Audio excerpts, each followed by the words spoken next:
जम्मू कश्मीर में चल रहे सर्च ऑपरेशन को लेकर ब्रिगेडियर पीएमएस ढिल्लों पीर पंजाब ब्रिगेडियर के कमांडर ने कहा कि हथलंगा नाला के करीब आज 3 से 4 आतंकवादी एलओसी पार करने की कोशिश की। इनके साथ फायर फाइट करीब 2 घंटे चली। कुल 3 आतंकवादी मारे गए हैं। अंदर इन्फिल्ट्रेशन करना चाहते हैं और उनका मुद्दा था यहाँ पे इन्फिल्ट्रेशन करके जम्मू एंड कश्मीर के अंदर जो शांति बहाल हो रखी है उसको और बारामूला उड़ी तहसील के अंदर कोई खलबली करना, किसी आईडी के तहत कोई एक बड़ा धमाका करना और एक टेररिस्ट ग्रुप को इन्फिल्ट्रेट करके यहां पीस को डिस्टेबलाइज करना।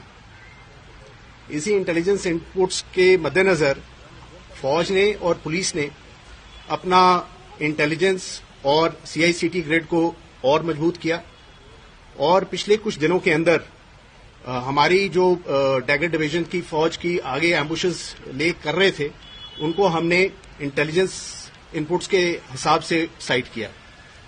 आज सुबह तकरीबन 6:40 पर बहुत बुरा मौसम था, बारिश पड़ रही थी और फॉग का माहौल था।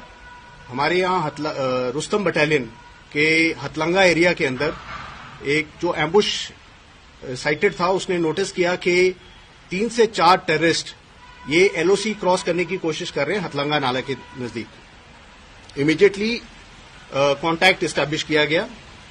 ये टेररिस्ट के साथ फायर फाइट तकरीबन 2 घंटे तक चली, 6:40 से लेके 8:40 तक। इस फायर फाइट के अंदर हिंदुस्तान फौज ने यूबीजीएल्स, एमजीएल्स और रॉकेट लॉन्चर्स का इस्तेमाल किया और इस फायर फाइट के अंदर एक टेररिस्ट न्यूट्रलाइज किया गया।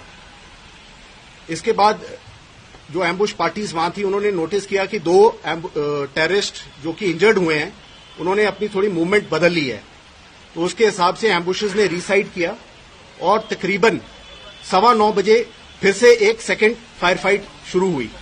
ये फायर फाइट तकरीबन आधे घंटे तक के लिए चली, जिसके अंदर की दूसरा टेररिस्ट भी न्यूट्रलाइज कर दिया गया। इसी दौरान तीसरा टेररिस्ट जो इंजर्ड हुआ था वो पाकिस्तान फौज की पोस्ट जो नजदीक में है उनके फायर सपोर्ट की मदद में उसने एक्सफिल्ट्रेट किया। इसमें यह चीज नोट करने की जरूरत है कि पाकिस्तान आर्मी की पोस्ट ने इस टेररिस्ट को एक्सफिल्ट्रेट करने के लिए फायर सपोर्ट दिया और हमारी तरफ फायर किया।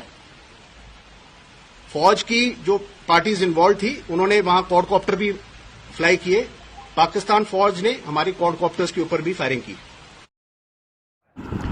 गृहमंत्री अमित शाह आज बिहार के दौरे पर पहुंचे थे, जहां पर जनसभा को संबोधित करते हुए अमित शाह ने नीतीश सरकार पर जमकर हमला बोला।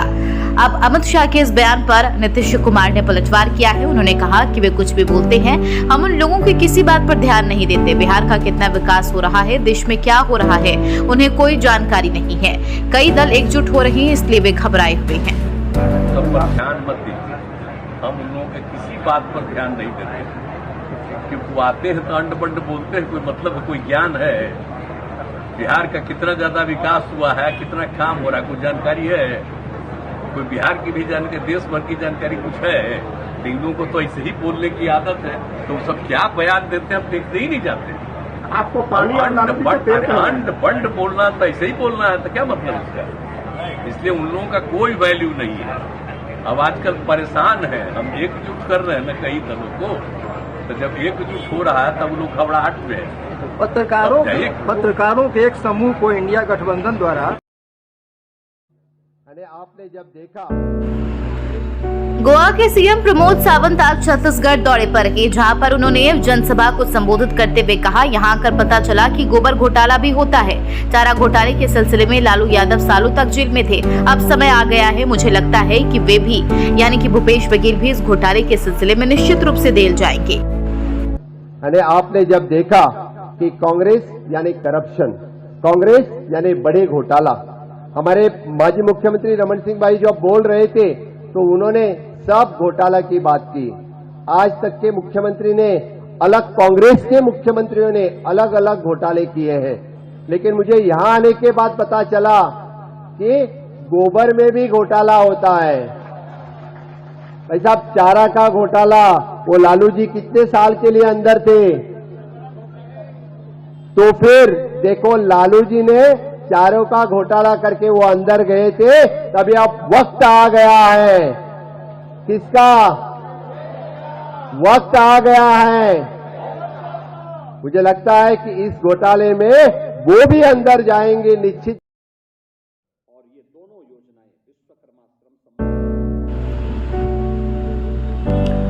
यूपी के मुख्यमंत्री योगी आदित्यनाथ ने कहा, विश्वकर्मा श्रम सम्मान योजना और एक जिला एक उत्पाद कार्यक्रम दोनों ही हमारे पारंपरिक शिल्पकारों और कलाकारों को आगे बढ़ने के लिए एक मंच दे रही है। इसके लिए सबसे बड़ी भूमिका बैंकों की है। विश्वकर्मा श्रम सम्मान योजना के अंतर्गत टूल किट वितरण एवं MSEMA क्षेत्र हेतु 50,000 करोड़ के मेगा ऋण वितरण समारोह में ये तमाम बातें कही।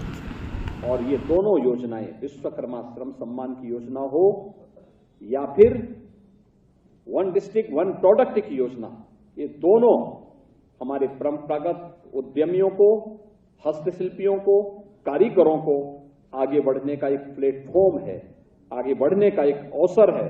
और इसमें सबसे बड़ा रोल होता है बैंकर्स का।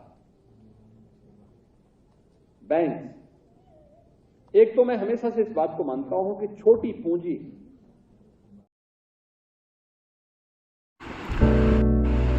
देश के दिल मध्य प्रदेश में बारिश से कई इलाकों में जलभराव की स्थिति बन गई है। पिछले कुछ दिनों से इंदौर समेत भोपाल, नर्मदापुरम, चंबल, ग्वालियर, उज्जैन, रीवा, जबलपुर, सागर और शहडोल संभाग के जिलों में बारिश का दौर जारी है। कई इलाके तेज बारिश की वजह से जलमग्न हैं, जहां देखो सिर्फ पानी ही पानी नजर आ रहा है। वहीं मध्य प्रदेश के तमाम इलाकों में घरों में भी पानी घुस गया, जिससे लोगों को परेशानियों का सामना करना पड़ रहा है।